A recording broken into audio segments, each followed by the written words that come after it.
அதிகாலையில் பாலனை தேடி செல்வோம் நாம் யாவரும் கூடி, அந்த மாடடையும் குடில் நாடி தேவ பாலனை பணிந்திடவார்.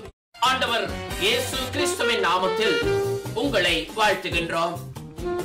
நம்பிக்கையின் தேவனிடமிருந்து நம்பிக்கையின் வார்த்தைகளை தரும் ஆசீர்வாத நிகழ்ச்சி நம்பிக்கையின் குரல். You are watching and listening Voice of Hope. நீங்கள் பார்த்தும் கேட்டுக்கொண்டும் இருப்பது நம்பிக்கையின் குரல். வாருங்கள் தேவ ஆசீர்வாதத்தை பெற்று. கிறிஸ்து நமக்கு பிறந்தார் என்ற செய்தி நம் எல்லோருக்கும் மகிழ்ச்சியை தருகிறது. இது ஆசீர்வாதத்தை தரும் ஒரு செய்தியாய் இருக்கிறது. வாருங்கள் நாங்கள் எல்லோரும் சேர்ந்து தியானிப்போம். அதிகாலையில் பாலனை தேடி செல்வோம் நாம் யாவரும் கூடி, அந்த மாடடையும் குடில் நாடி தேவ பாலனை பணிந்திடவாரி. அதிகாலையில் பாலனை தேடி செல்வோம் நாம் யாவரும் கூடி, அந்த நமக்காய் பிறந்த கிறிஸ்துவின் நாமத்தில் அன்பின் வாழ்த்துக்கள்.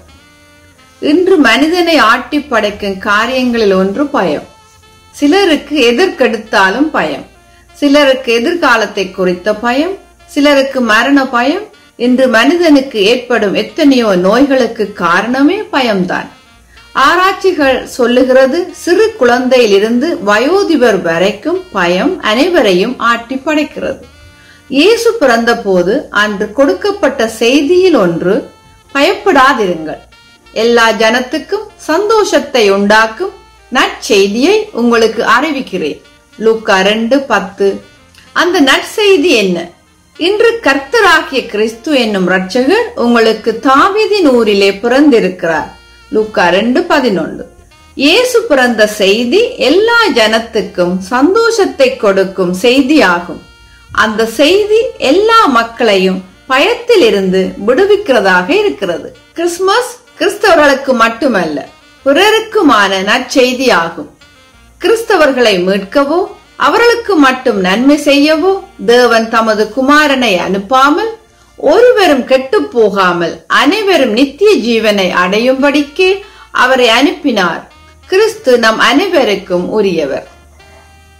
கிறிஸ்து இவ்வுலகில் பிறந்து வாழ்ந்து மரித்து உயிர்த்து பின்னர் இவ்வுலகை விட்டு எடுத்துக் கொள்ளப்படும் முன் அவர் சீஷர்களுக்கு கொடுத்த கட்டளை, நீங்கள் புறப்பட்டு போய் சகல ஜாதிகளையும் சீஷராக்குங்கள் என்பதே. எனவே கிறிஸ்து பிறப்பை வருடா வருடம் நினைவு கூறும் நாம் நம்மீது விழுந்த கடமையை மட்டும் மறந்துடலாமா? ஆகவே பிரியமானவர்களே, கிறிஸ்துமஸ் வரும் கொண்டாட்டமாக கருதாமல் அதில் உள்ள ஆழமான அர்த்தங்களையும் அது உணர்த்தும் உண்மைகளையும் நம்மை சுட்டிக்காட்டும் கடமைகளையும் உணர்ந்தவர்களாய் மற்றவர்களை கருத்தில் கொண்டு கிறிஸ்துமஸ் நாட்களை கருத்துள்ளதாய் ஆக்குவோமாக. அந்த மாடடையும் குடில் நாடி தேவ பாலனை பணிந்திடவாரி. அதிகாலையில் பாலனை தேடி வாரி வாரி வாரி நாம் செல்லுவோம். ஆம் கிறிஸ்துவுக்குள் அன்பானவர்களே, எங்கள் குடும்பத்தின் சார்பிலும் தேவனுடைய நாமத்தின் சார்பிலும் இனிமையான கிறிஸ்துமஸ் வாழ்த்துக்களை தொடர்ச்சியாய் இந்த செய்திகளை கேட்டு வருகிற உங்களுக்கும் உங்கள் குடும்பங்களுக்கும் அன்பு நண்பர்களுக்கும் எம்மை ஜெபத்தில் தாங்குகிற தேவனுடைய பிள்ளைகளுக்கும் மகிழ்ச்சியோடு நாங்கள் தெரிவித்துக் கொள்கின்றோம். எங்களுக்காய் பிறந்த இயேசு கிறிஸ்து உங்கள் ஒவ்வொருவரையும் ஆசீர்வதிப்பாராக. ஆமென். அதிகாலையில் பாலனை தேடி வாரி வாரி வாரி நாம் செல்லுவோம். வாரி வாரி வாரி நாம் செல்லுவோம்.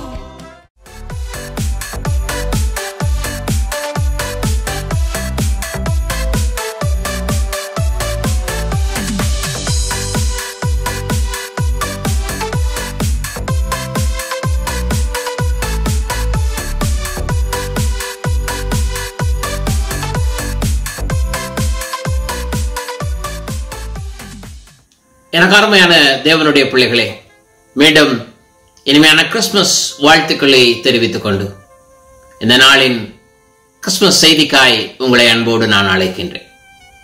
மிகவும் மகிழ்ச்சியான ஒரு செய்தி தேவ பிள்ளைகளே. இயேசு நமக்காய் பிறந்தார் என்ற ஒரு நற்செய்தியாய் அங்கே அறிவிக்கப்பட்ட ஒரு செய்தியாய் அது இருந்தது. இன்றைய நாளிலும் தேவ பிள்ளைகளே, இந்த கிறிஸ்துவின் பிறப்பு கூடாக தேவனுடைய மகிமையும் தேவனுடைய கிருபையும் உங்கள் வாழ்க்கையிலே என்றும் நிறைந்திருக்கும்படியா விசேஷமாய் ஒரு சமாதானத்தின் தேவனாக என் கிறிஸ்து உங்கள் வாழ்க்கையில் செயல்பட கர்த்தர் இன்றைக்கு உங்களை நடத்துவாராக. அருமையான தேவ பிள்ளைகளே, லூக்கா எழுதின சுவிசேஷம் 2வது அதிகாரத்துல அங்கே ஆண்டவராகிய இயேசு கிறிஸ்துவினுடைய பிறப்பை அங்கே மந்தைகளை காத்து கொண்டிருந்த, இரவிலே தங்களுடைய சொந்த அலுவல்களை செய்து கொண்டிருந்த மேய்ப்பர்கள் நடுவிலே சென்று தூதன் சொன்ன ஒரு வார்த்தை, தேவதூதன் அவர்களை நோக்கி, பயப்படாதிருங்கள், இதோ எல்லா ஜனத்துக்கும் மிகுந்த சந்தோஷத்தை உண்டாக்கும் நற்செய்தியை உங்களுக்கு அறிவிக்கின்றேன். இன்று கர்த்தராகிய கிறிஸ்து என்னும் இரட்சகர் உங்களுக்காக தாவீதின் ஊரிலே பிறந்திருக்கிறார் என்ற ஒரு மகிழ்ச்சியின் செய்தியை அறிவிக்கிறதை சுவிசேஷத்திலே நாம் பார்க்கிறோம். அந்த வார்த்தை சொல்லுகிறது, உங்களுக்காக தாவீதின் ஊரிலே பிறந்திருக்கிறார். அந்த பிள்ளைகளே, இந்த காரியத்தை சிந்தித்து பார்க்கிற பொழுது நிச்சயமாக இந்த தேவதூதர்கள் அவர்கள் மெய்ப்பர்களிடத்திலே இந்த செய்தியை அறிவித்ததை காட்டிலும் அவர்கள் அங்கே தெருக்களிலே அல்லது பட்டணங்களிலே நகரங்களிலே அல்லது எங்கெல்லாம் ஜனங்கள் அதிகமாய் கூடுவார்களோ, எங்கெல்லாம் ஜனங்கள் அதிகமாய் சேரும்படி விரும்புகிறார்களோ அந்த இடங்களிலே நின்று அந்த எருசலேமிலே இந்த பிறப்பின் செய்தியை அவர்கள், உங்களுக்காய் அவர் தாவீதின் ஊரிலே பிறந்திருக்கிறார், பயப்படாதிருங்கள் என்று அவர்கள் அந்த பட்டணத்துக்கு சொல்லி இருக்க வேண்டும். ஏனால் எருசலேமுக்கு இந்த செய்தி தேவையாயிருந்தது. இயேசுவின் பிறப்பு அவசியமாயிருந்தது. ஆனால் தூதர்கள் அதை செய்யவில்லை. அது மட்டுமல்ல, ஒருவேளை இந்த தூதர்கள் அவர்கள் ஒருவேளை பட்டணத்திலே இதை அறிவிக்க முடியாவிட்டாலும் அங்கே எருசலேமிலே இருந்த தேவாலயங்களிலே, எருசலேமிலே இருந்த ஜெப கூடுகைகள் நடந்த இடங்களிலே தேவனை தேடுகிற தேவனுடைய பிள்ளைகள் என்று சொல்லிக் கொள்ளுகிறவர்கள் அங்கே ஒன்று சேருகிற அந்த தலைவர்கள் எல்லாம் ஒன்றாய் இருக்கிற ஒரு இடத்திலே சென்று நிச்சயமாய் இயேசுவின் பிறப்பை அவர்கள் அறிவித்திருக்க வேண்டும். ஆனால் அவர்கள் அங்கேயும் அறிவிக்கவில்லை. அது மட்டுமல்ல, அந்த தேசத்தின் அதிகாரிகள், தேசத்தினுடைய தலைவர்கள் அல்லது பட்டணத்தினுடைய அதிகாரிகள், பட்டணத்தை நிர்வகிக்கிறவர்கள், அதை கட்டுப்பாட்டுக்குள் வைத்திருக்கிறவரிடத்திலே சென்று ஒரு இரட்சகர் பிறந்திருக்கிறார், பயப்படாதிருங்கள், இது நல்ல செய்தி என்று அவர்களுக்கு அறிவிக்கப்பட்டிருக்க வேண்டும். அப்படி அறிவிக்கப்பட்டிருந்தால் அந்த செய்தி அந்த தேசம் முழுவதும், பட்டணம் முழுவதும் அது நிச்சயமாய் பரவி இருக்க வேண்டும் தேவ பிள்ளைகள். ஆனால் தேவதூதர்கள் அதையும் அவர்கள் செய்யவில்லை. அது மட்டுமல்லாமல் அவர்கள் ஏரோது இடத்திலே சாஸ்திரிகள் சென்றதை போல ஏரோதுவினிடத்திலே சென்று ஏரோதுவுக்கு இந்த செய்தியை அறிவித்திருக்க வேண்டும்.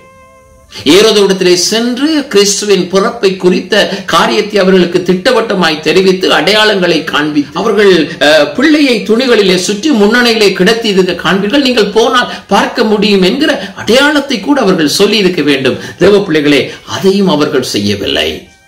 ஆனால் மீட்பர்களுக்கு அறிவித்தார். ஒருவேளை இந்த நாட்களிலே இப்படிப்பட்ட நாம் வாழ்கின்ற இந்த நூற்றாண்டிலே இயேசு பிறந்திருந்தால் இன்றைக்கு பிரம்மாண்டமான ஆலயங்கள், பிரம்மாண்டமான சபைகள், பிரம்மாண்டமான கட்டடங்கள், மிகவும் நவீன தொழில்நுட்பங்களோடு தேவ பிள்ளைகளே மிகவும் பிரம்மாண்டமாய் காணப்படுகிற ஆலயங்களிலே சென்று கிறிஸ்துவின் பிறப்பை அறிவித்திருக்க கூடும். ஆனால் தேவதூதர்கள் அவர்கள் மெய்ப்பர்களுக்கு இந்த செய்தியை அறிவித்தார்கள்.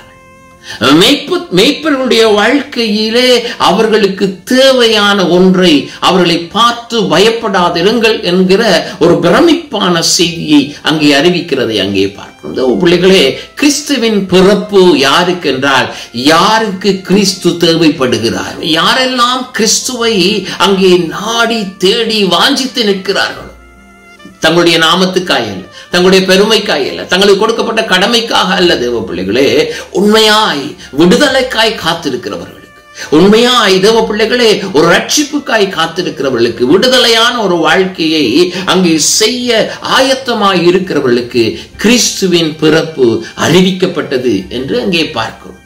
மோசே பிறந்த பொழுது தேவ பிள்ளைகளே, கர்த்தர் என்ன செய்தார் தெரியுமா? மோசேயை நேரடியாய் அரண்மனைக்கு கொண்டு போய்விட்டார். பிள்ளை பிறந்து 3 மாதங்கள் மட்டும்தான் தாய் ஒளித்து வைக்கிறது.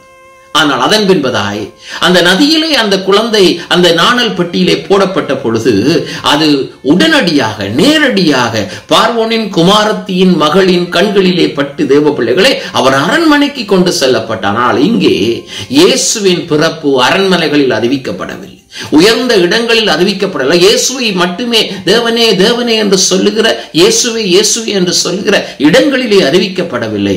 அது தேவ பிள்ளைகளே காத்திருக்கிற, விழித்திருக்கிற, தேடுகிற, எதிர்பார்க்கிற, தங்கள் கடமைகளிலே தங்கள் வாழ்க்கையிலே உண்மையாய் வாழுகிற, சமூகத்தால் சமுதாயத்தால் ஏற்றுக்கொள்ளப்பட முடியாதவர்களாய் விலத்தி வைக்கப்பட்ட தேவ பிள்ளைகளே, அடிமைப்படுத்தப்பட்டவர்களாய் காணப்பட்டவர்கள் நடுவிலே கிறிஸ்துவின் பிறப்பு அறிவிக்கப்பட்டது என்று நாம் அங்கே பார்க்கிறோம். எனக்கு அருமையான சகோதரி சகோதரி, இந்த காரியத்தை நினைவு கூறுகிற பொழுது, இந்த காரியத்தை சிந்திக்கிற பொழுது தேவ பிள்ளைகளே, ஒரு காரியத்தை மட்டும் நாம் சொல்ல முடியும். நாம் ஆண்டவருடைய பிறப்பு இன்றைக்கு யாரெல்லாம் வேதனையிலே தனிமையிலே இருக்கிறார்களோ அவர்களுக்காய் கிறிஸ்து பிறந்திருக்கிறார். யாரெல்லாம் தேவ பிள்ளைகளே ஒரு விதமான அங்கலாய்ப்போடு, கோபங்களோடு, வாழ்க்கையிலே விரக்தியோடு, வெறுப்போடு யாரெல்லாம் வாழ்ந்து கொண்டிருக்கிறார்கள், தங்களை குறித்து தங்களை சுற்றி இருக்கிறவர்களை குறித்த காரியங்களை பார்க்கிற பொழுது வெறுப்போடும் அங்கே விதமான மன அழுத்தங்களோடும் யாரெல்லாம் வாழ்ந்து கொண்டிருக்கிறார்களோ அவர்களுக்காக கிறிஸ்து இன்றைக்கு பிறந்திருக்கிறார். அது மட்டுமல்ல தேவ பிள்ளைகளே, தங்களுடைய வாழ்க்கையிலே எப்படியாவது வாழ்ந்துவிட, எப்படியாவது முன்னேறிவிட, எப்படியாவது ஆசீர்வாதமாய் வாழ்ந்துவிட, என் பிள்ளைகள், என் குடும்பங்கள், என் வாழ்க்கை, என் வேலைகளின் நடுவிலே நான் எப்படியாவது கிறிஸ்துவின் வல்லமையோடு கூட நான் மகிழ்ச்சியாய் வாழ்ந்துவிட வேண்டும் என்று யாரெல்லாம் எதிர்பார்த்து ஏங்கி நிற்கிறார்களோ அவர்கள் வாழ்க்கையிலே கிறிஸ்து பிறந்த ஒரு ஆண்டவராய் அவர் இருக்கிறார். இந்த நாள்ல தேவ பிள்ளைகளே, நம்முடைய வெளி வாழ்க்கையை பார்த்து, நம்முடைய வெளி ஜீவியத்தை பார்த்து ஒருவேளை உலகம் உங்களையோ அல்லது உங்களுடைய குடும்பத்தையோ அவர்கள் வேறு விதமாய் அவர்கள் தீர்மானித்திருக்கக்கூடும். ஆனால் ஒன்றை நம்புங்கள், மந்தைகளை மேய்க்கிற மேய்ப்பர்களை போல தேவப்பிள்ளை யாராலும் கவனிக்கப்படாத, யாராலும் எண்ணப்படாத ஒருவரை போல உங்கள் வாழ்க்கையில் நீங்கள் இருப்பீர்களாக இருந்தால் இன்று நம்புங்கள், உங்களுக்கு ஒரு நற்செய்தியை தேவன் உங்களுக்கு கொண்டு வருவார். உங்களுக்காக தேவ பிள்ளைகளே வெளிச்சத்தை உண்டாக்கி உங்களை பயம் உண்டாக்குகின்ற ஒரு சூழ்நிலை இருந்தாலும் பயப்படாதிருங்கள் என்று உங்களை தாங்கி நடத்தி உங்களுக்கு ஒரு நற்செய்தி, உங்களுக்காய் பிறந்த ஒரு தேவகுமாரன் ரட்சகர் அங்கே தாவீதினுடைய பிறந்திருக்கிறார் என்ற செய்தி உங்களுக்கு தரப்படும். காரணம், இன்றைக்கு உங்களை தேவன் நேசிக்கிறார். ஒருவேளை உலகத்தின் பார்வையிலே, வெளியாரின் பார்வையிலே, குடும்பத்தின் பார்வையிலே நீங்கள் தேவ பிள்ளைகளை தகுதியற்றவர்களை போல காணப்பட்டாலும் நம்புங்கள், கிறிஸ்துவின் பிறப்பு உங்களுக்காகவே அது இன்றைக்கு நடைபெற்றிருக்கிறது. அந்த கிறிஸ்துவின் பிறப்பு அந்த நடைபெற்றதனால் தேவ பிள்ளைகளே விடுதலையும் மேன்மையையும் பெற கர்த்தர் இன்றைக்கு உங்களை நடத்துவார். ஒரு சிறிய நடந்த ஒரு சம்பவத்தை, நான் வாசித்த ஒரு சம்பவத்தை உங்களோடு பகிர்ந்து கொள்ள நான் விரும்புகிறேன். ஒரு வாலிப தம்பி, ஒரு சகோதரன், அவன் தன்னுடைய கல்லூரி வாழ்க்கையை அவன் முடித்துவிட்டு பல்கலைக்கழகத்துக்காய் அவன் தெரிவு செய்யப்பட்டான். ஆகவே அந்த யூனிவர்சிட்டியிலே அவன் 4 வருடங்கள் கல்வி கற்பதற்காக தன்னை அவன் ஆயத்தப்படுத்தி அங்கே 3.5 வருஷங்கள் அவன் அந்த பல்கலைக்கழகத்திலே நல்ல ஒரு தேர்ச்சி பெற்ற ஒரு மாணவனாக, மிகவும் பிரசித்தி பெற்ற, மற்றவர்களாலே பாராட்டப்பட்ட ஒரு நல்ல ஒரு மாணவனாக அவன் அங்கே இருந்து வந்தானாம். அவன் அப்படி அந்த கல்லூரியிலே, அதாவது அவனுடைய பல்கலைக்கழகத்திலே அவன் இருந்த பொழுது ஆண்டவராகிய இயேசு கிறிஸ்துவை ஏற்றுக்கொள்கின்ற, சந்திக்கின்ற, அவரை தன் சொந்த இரட்சகராக ஏற்றுக்கொள்ளுகிற ஒரு வாய்ப்பு அவனுக்கு கிடைத்ததாகவே ரட்சிப்பை பெற்று கிறிஸ்துவின் பிள்ளையாக அவன் மாறினான். அங்கே பல்கலைக்கழகத்திலே அவனுடைய வாழ்க்கையிலே மிகவும் பிரசித்தி பெற்ற, புத்திசாலியான ஒரு மாணவனாய், தேர்ச்சி பெற்ற ஒரு மாணவனாக அவன் அந்த பல்கலைக்கழகத்திலே அவன் விளங்கினான். ஒரு நாள் அவன் தேவாலயம் ஒன்றுக்கு, அதாவது ஒரு சபை ஆலயம் ஒன்றுக்கு, ஆராதனை ஒன்றுக்கு செல்லும்படியாய் அவன் விரும்பின பொழுது அங்கே பிரமாண்டமாக அவன் வாழ்ந்த பட்டணத்தில் இருந்த ஒரு பிரசித்தி பெற்ற ஒரு பிரமாண்டமான ஒரு ஆலயத்துக்கு அவன் அங்கே அந்த ஆராதனைக்கு செல்லும்படி ஒரு நாள் புறப்பட்டான். அந்த ஆராதனைக்கு அவன் அங்கே போகின்றான். அந்த ஆராதனை நடைபெறுகின்ற அந்த இடம் மிகவும் பிரமாண்டமான ஒரு கட்டடமாய், மிகவும் ஜனக்கூட்டம் நிறைந்ததாய், அங்கே இருக்கிறவர்கள் மிகவும் உயர்ந்த ஆடைகளை அணிந்தவர்களாய், மிகவும் பிரசித்தி பெற்ற தலைவர்களாக, பிரசித்தி பெற்ற கௌரவ குடும்பங்களை சேர்ந்தவர்களாக அந்த திருச்சபையின் மக்கள் அங்கே காணப்பட்டார்கள். ஆனால் இவனோ சாதாரணமான ஒரு டிஷர்ட்டும் அவனுடைய சாதாரணமான உடையை அணிந்து கொண்டு, அவனுடைய அந்த இளம் வாலிபர்களைப் போல அவனுடைய ஆடைகள் எதுவுமே அது மிகவும் தரமானவைகளாய் அவைகள் காணப்படவில்லை. அவருடைய காட்சட்டைகளிலே அவனுடைய ஜீன்ஸ் முழுவதுமாக அங்கே ஓட்டைகள் நிறைந்ததாய், நாகரீக மனிதனை போல தலைகள் இழுக்கப்படாதவனாய், எந்த விதமான சிறப்பான காட்சிகள் அற்ற ஒரு மனிதனாய், கால்களிலே அவன் உள்ளே சாக்ஸ் அணியாமல் வெறும் ஷூவை மட்டும் அணிந்தவனாய், இப்படிப்பட்ட ஒரு சாதாரண ஒரு வாலிப பிராயத்தின் உடைய தோற்றமுடையவனாய் அந்த ஆலயத்தின் ஆராதனைக்குள்ளே அவன் நுழைந்தான். இவன் நுழைந்த உடனே அங்கே இருக்கிறவர்கள் எல்லாரும் இவனை ஒரு விதமாக பார்க்க ஆரம்பித்தார். அதாவது ஒரு தகுதியற்ற ஒருவன் ஒரு தகுதியற்ற இடத்துக்கு, தகுதியுள்ள இடத்துக்கு ஒரு தகுதியற்ற மனிதன் வந்திருக்கிறதை போல அவனை மிகவும் வித்தியாசமான ஒரு பார்வையில் பார்த்த பொழுது இவனுக்கு சங்கடமாயிருந்தது. ஆனாலும் நான் ஆராதிக்க வந்திருக்கிறேன் என்று நினைத்தவனாய் அவன் அந்த ஆராதனையினுடைய ஒவ்வொரு ஆசனங்களாய் அவன் உட்கார அவன் முயற்சித்த பொழுது எல்லா ஆசனங்களும் அங்கே ஒவ்வொரு மக்களாலே நிறையப்பட்டதாய், ஆசனங்கள் அற்றதாய் காணப்பட்டதாகவே அவன் அந்த ஆலயத்தினுடைய முன் பகுதி வரைக்கும் அவன் நடந்து சென்றான். யாரும் அவனுக்கு இடம் கொடுக்க ஆயத்தமில்லை. கடைசியாய் இவன் ஒரு கல்லூரி மாணவன், ஒரு பல்கலைக்கழகத்தின் மாணவன், ஒரு வாலிப பிராயத்தில் இருக்கிறவனாகவே தன்னுடைய பல்கலைக்கழகத்தின் வழக்கத்தின்படி அவன் அல்லது அவர்கள் நடைமுறையில் இருக்கிறதை போல அவன் நிலத்திலே அப்படியே ஒரு இடத்தை தெரிவு செய்து உட்கார்ந்து விட்டான். அந்த நிலத்திலே உட்கார்ந்து, அந்த தரையிலே உட்கார்ந்து சுவரிலே சாய்ந்த வண்ணமாய் அவன் ஆராதனையிலே பங்கு கொள்ளும்படி தன்னை ஆயத்தப்படுத்தின பொழுது அங்கே இருக்கிறவர்கள் எல்லாரும் அவனை வினோதமாய் பார்த்தார்கள், சலிப்போடு பார்த்தார்கள், ஒரு விதமான முகச்சுளிப்பை அவர்கள் ஏற்படுத்தி கொண்டார்கள். அவன் எதை குறித்தும் அவன் அக்கறை கொள்ளவில்லை. ஆனால் ஆராதனையிலே தன்னை ஈடுபடுத்த அவன் தன்னுடைய கண்களை மூடிக்கொண்டான். ஆனால் அந்த வேளையிலே அந்த சபையிலே இருந்தது அல்லது அந்த ஆலயத்திலே இருந்ததான ஒரு பெரியவர், அதாவது கிட்டத்தட்ட 80 வயது நிறைந்த ஒரு முதியவர், அவர் அந்த சபையின் மூப்பராக, சபையின் பெரிய பொறுப்பிலே இருந்தார் என்று அந்த கதை சொல்லுகிறது.